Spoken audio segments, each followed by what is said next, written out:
আমরা পরীক্ষা দিলেই ফেল করি। আর ফেল করবো না কেন? আমরা তো পড়ার সময় পাই না। কারণ 365 দিনে 1 বছর, এর মধ্যে 52 দিন শুক্রবার, তাহলে থাকে কত? 313 দিন।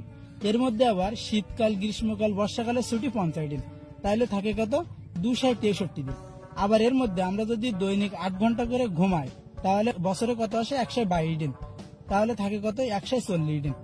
আবার এর মধ্যে যদি 1 ঘন্টা করে আমরা খেলার পিছনে ব্যয় করি, তাহলে কতদিন আসে? 15 দিন। 15 দিন বাদ দিলে কত আসে? 126 দিন। এর মধ্যে যদি 2 ঘন্টা করে খাওয়া আর গোসল করার পিছনে ব্যয় করি, তাহলে 30 দিন চলে যায়, তাহলে থাকে কত? 96 দিন।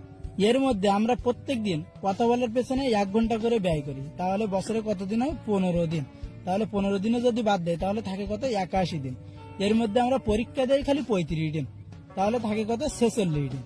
এর মধ্যে ঈদ আছে, বিভিন্ন উৎসব আছে, কনসার্ট আছে, এইসব জায়গায় যেতে যেতে আমাদের 40 দিন চলে যায়, তাহলে আর থাকে কয়দিন? মাত্র 6 দিন। এর মধ্যে আমরা তো বছরে 3 দিন কমপক্ষে অসুস্থ থাকবো, তাহলে আর থাকে কত? 3 দিন বাদ দিলে 3 দিন থাকে। এই 3 দিনের মধ্যে আমরা ঘুরতে যাবো আবার কমপক্ষে 2 দিন, তাহলে থাকে কত? 1 দিন। এমন কি মনে হচ্ছে 1 দিন আমাদের পড়ার সময় থাকে না? জন্মদিন কোথায় যাবে? আমরা তো জন্মদিন পালন করবো নাকি? তার মানে জন্মদিনেও 1 দিন চলে যায়, তার মানে আমাদের পড়ার সময় পায় না। তো তাহলে আমরা পরীক্ষায় ফেল করবো না কেন? এই জন্য আমরা পড়ার সময় পাই না বলে পরীক্ষায় ফেল করবো, ঠিক আছে?